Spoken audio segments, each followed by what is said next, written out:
अस्सलाम वालेकुम। कैसे हैं आप सब? उम्मीद है कि सारे ठीक ठाक होंगे, खैरियत से होंगे। तो वेलकम बैक अगेन। आज का जो टॉपिक होगा वो हमारा थोड़ा सा ना डिफरेंट होगा, सीएसएस के वाले से, थोड़ी सी इंकरेजमेंट के वाले से। मुझे जो मैसेजेस वसूल हो रहे हैं इनबॉक्स में, या लोकल लोग जो कांटेक्ट करते हैं, उन सब के लिए एक ही प्रॉब्लम है कि सीएसएस को शुरू कहाँ से करें, कितना मुश्किल है, या कौन सी अकेडमी से करें।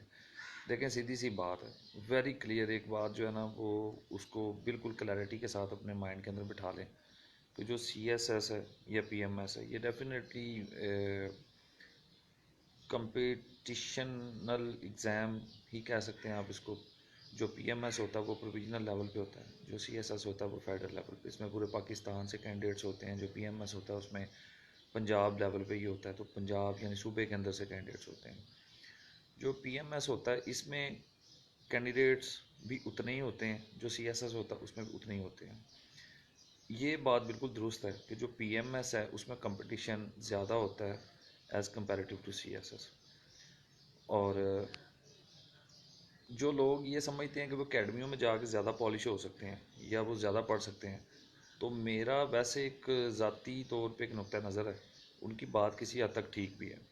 लेकिन जितना टाइम आपने एकेडमीज़ में जाके अपना वेस्ट करना है, उससे बहुत बेहतर है कि आप अपने कमरे की कुंडी लगाएं, अपनी बुक्स, अपना मटीरियल, अपना इंटरनेट जो है, सिर्फ जो रिक्वायर्ड रिसोर्स की हद तक है उसको ऑन करें और उसके बाद इसकी प्रेपरेशन करें। देखें, ये बात भी बिल्कुल परफेक्ट है, यानी बिल्कुल हकीकत है कि विदाउट टीचर की गाइडेंस के बगैर आप इस एग्ज़ाम को क्लियर नहीं कर सकते।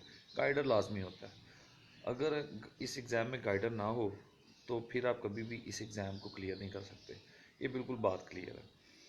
हाँ, ये हो सकता है आप अकेडमीज़ को सिर्फ इस पर्पज़ के लिए ज्वाइन कर सकते हैं कि आप वहाँ से टिप्स ले सकते हैं, कोई शॉर्ट फॉर्म में आपको नोट्स अवेलेबल हो सकते हैं, आपको ये बताया जा सकता है कि कौन सी बुक्स जो हैं वो आपने अडॉप्ट करनी है।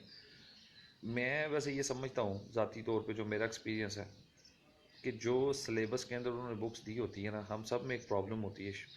जब हम डिग्रीज़ करते हैं उस टाइम पे भी हमें ये प्रॉब्लम पाई जाती है।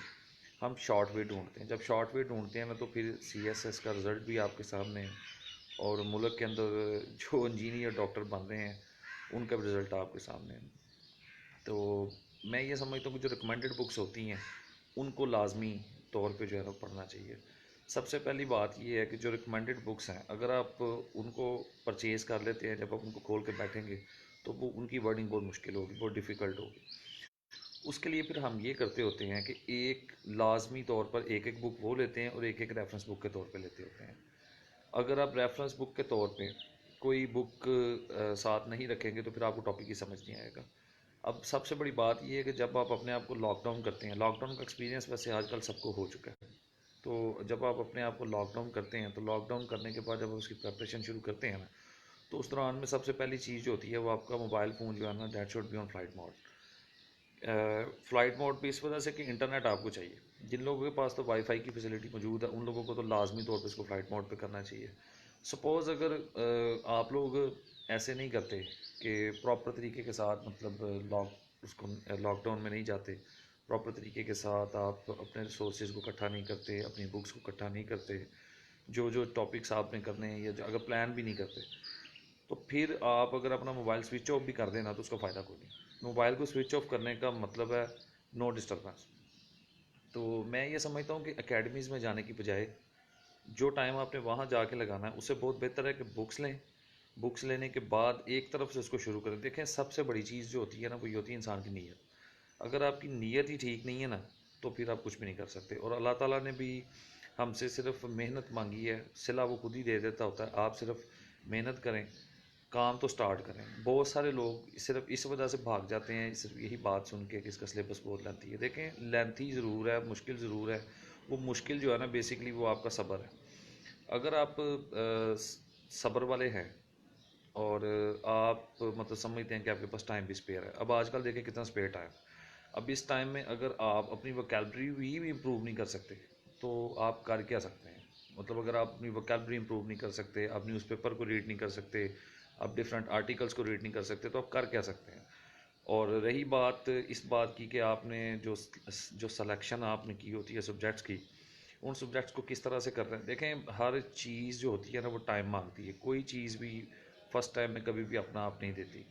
कभी भी कोई रिश्ता भी जो है ना वो भी फर्स्ट टाइम में किसी के साथ कायम नहीं हो सकता। इवन के जो आपके पर्सनल रिलेशंस होते हैं, बाई बर्थ बाई ब्लड नहीं, जो रिलेशंस आपके डेवलप होते हैं जिसको हम अपनी ज़ुबान में पीआर कहते हैं, वो भी फर्स्ट स्टेप में कभी भी डेवलप नहीं होती।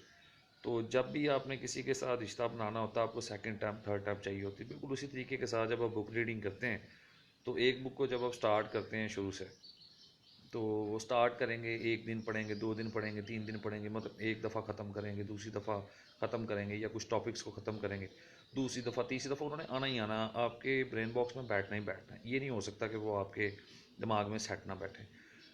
उसके बाद मतलब एक इम्पोर्टेंट चीज़ वोकेबलरी। वोकेबलरी के लिए हम तो ये एडवाइस करते होते हैं लोगों को, हम जिस प्रोसेस में से गुजरे हैं, हम तो ये करते थे कि जो पोस्टर्स होते थे ना ये सेलुलर कंपनीज़ के, वो बहुत सारी दुकानों से ना फालतू पड़े होते थे, तो वो हम उनसे ले के ना, तो उनकी बैक साइड वाइट होती थी, उनको दरवाजे के पीछे टेपों के साथ लगा के और बड़े मार्कर के साथ जो वर्ड्स हमने उसके ऊपर नोट डाउन करने होते थे उसके ऊपर नोट कर लेते थे। और उनको नोट करने के बाद फिर उठते बैठते आते जाते जब हम उनको देखते रहते तो हमें वो वर्ड्स याद हो जाते थे, हम पोस्टर चेंज कर देते थे। सिंपल सा वे है। उसके अलावा आप एक रजिस्टर बनाएं, उस रजिस्टर में जो वोकेबलरी वर्ड्स हैं जो आप समझते हैं कि ये मैं अपने ऐसे में अपने आर्टिकल में यूज़ कर सकता हूँ, मुझे ये फिट बैठ रहा है, आप उसको उसमें नोट डाउन करें। ठीक है जी, उसमें नोट डाउन करें, और उसमें नोट डाउन करने के बाद आप उन वर्ड्स को कोशिश करें कि ज़्यादा से ज़्यादा जो है ना आप उनको इस्तेमाल करें। अगर आप उनको इस्तेमाल नहीं करेंगे तो उसका फ़ायदा ही कोई नहीं। तो वोकेबलरी वो होती है जिसको आप नोट करने के बाद या लिखने के बाद अपने सेंटेंसेस के अंदर इस्तेमाल करें, अपने सेंटेंसेस के अंदर लेके आएँ, उसको फिर आप कहते हैं कि ये आपकी वोकेबलरी है। ठीक है। और वोकेबलरी आपकी सेट भी ये होती है। जितने भी लोगों ने सीएसएस या पीएमएस किया, नो डाउट कि उन्होंने अकेडमीज ज्वाइन की होंगी, लेकिन उन्होंने इस पर्पज़ के लिए नहीं की कि उन्होंने पूरा मौसम उधर ही बैठे रहना, यानी जब तक एग्ज़ाम नहीं हो जाता। वो सिर्फ गाइडलाइन लेने की हद तक लोग जाते हैं। उसके बाद जो अक्लमंद लोग होते हैं वो घर बैठ के तो अपनी प्रिपरेशन करते हैं, और उसके बाद जो उनका गाइडर होता है, मेंटोर होता है, उसके साथ इंटरेस्ट रखते हैं। बगैर मेंटोर के नहीं हो सकती। और उसके बाद फिर वही बात है कि जब तक आप नियत नहीं करेंगे, जिसे आप कहते हैं मुसम्मम इरादा, जब तक वो ना होना तब तक आप कर कुछ नहीं सकते। तो सबसे पहले तो आपका इरादा चाहिए, मुसम्मम इरादा हो, यानी जिसे आप कहते हैं नियत बांध लेना कि मैंने करना ही करना है। अगर आप शशो पंज में पड़े रहेंगे, कहाँ से शुरू करें, कहाँ से मतलब एंड करें, और किसको पूछें। देखें, अब आपके पास इंटरनेट मौजूद है, लॉट ऑफ रिसोर्सेज है, सीएसएस फोरम की साइट आपके पास मौजूद है, और उसके अलावा रेफरेंस मटेरियल बेतहाशा मौजूद है, पास पेपर्स आपके पास मौजूद है। जिस सब्जेक्ट की आप तैयारी करना चाहते हैं उस सब्जेक्ट का पास पेपर पकड़ के एटलीस्ट देखें तो सही, उसके क्वेश्चंस तो चेक करें किस किस्म के हैं। अगर आपने कुछ भी नहीं ना करना, सपोज अगर आप कुछ नहीं कर पा रहे, तो पास पेपर जो आपने पकड़ा उस पास पेपर को ही तैयार कर लें। आप उस पास पेपर को जब तैयार करेंगे ना, तो उस पास पेपर को तैयार करने के बाद ही आपको अपनी वर्थ का अंदाज़ा हो जाएगा कि आप कर क्या सकते हैं। और अगर आप पास पेपर ही तैयार नहीं कर सकते, दैट्स मीन के फिर आप बहुत ज़्यादा कमज़ोर हैं। तो मैं ये समझता हूँ कि कमज़ोर कोई भी नहीं होता, सिर्फ थोड़ा सा बूस्टअप करने की ज़रूरत होती है। तो आप कोशिश करें तो कुछ ना कुछ निकल ही आएगा उसमें से। और वोकेबलरी जो है उसको इंक्रीज़ करें। वोकेबलरी देखें, उसका ताल्लुक सिर्फ सीएसएस या पीएमएस के साथ या पीसीएस के एग्ज़ाम्स एनटीएस के साथ ही नहीं, आपकी ज़िंदगी में आपको बहुत सारे मामला, बहुत सारे स्टेप्स ऐसे हैं जहाँ पे आपको वोकेबलरी की ज़रूरत पड़ती है। तो कोशिश करें कि आप अपनी वोकेबलरी को अच्छा बनाएं। जहाँ तक ये कंसेप्ट है लोगों का कि जी ऐसे बहुत डिफ़िकल्ट वर्ड ही के अंदर हो तो फिर जाके लोग सक्सेसफुल होते हैं, ये भी गलत है। पॉइंट ऑफ व्यू देखा जाता है, आपकी थॉट चेक की जाती है, आपका लॉजिक चेक किया जाता है। अगर आपकी थॉट लॉजिक को इस तरह की है जिससे अगला बंदा कन्विंस हो जाता है, तो डैट्स मीन कि आप कैसे ओके हैं। सेंटेंसेस फिर वही बात है, बार बार मैं हर मतलब एक वीडियो के अंदर आपको ये बात बताता हूँ कि जो आपके सेंटेंसेस हैं उनको कोशिश करें कि शॉर्ट रखें, से कम निकलें। तो ये मुश्किल नहीं है, हम तो हाजिर हैं जी। देखें, आपको हर तरीके के साथ गाइड करने के लिए, हर तरीके के साथ मतलब आपको बताने के लिए। तो आगे मतलब लोगों की अपनी हिम्मत होती है, लोगों की कोशिश ही होती है कि उनको पका पकाया सारा कुछ मिल जाए, उनको करना कुछ ना पड़े, और उनका रिज़ल्ट आए तो वो पास हो। ऐसे नहीं होना, ऐसे हो नहीं सकता। कुरान पाक में भी अल्लाह पाक ने फरमाया कि इंसान को वही मिलता है जिसकी वो कोशिश करता है। जब तक आप कोशिश नहीं करेंगे ना तो आप कुछ भी नहीं कर सकते। लिहाजा अपने माइंड को जो है वो सबसे पहले तो वॉश करें, नीयत बनाएं। उसके बाद जो है एक तरीके के साथ, बड़े अच्छे तरीके के साथ आप अपनी स्टडीज़ को टाइम दें, प्रॉपर टाइम दें। और प्रॉपर टाइम देने के बाद आपको पता लगेगा कि आप क्या कर सकते हैं।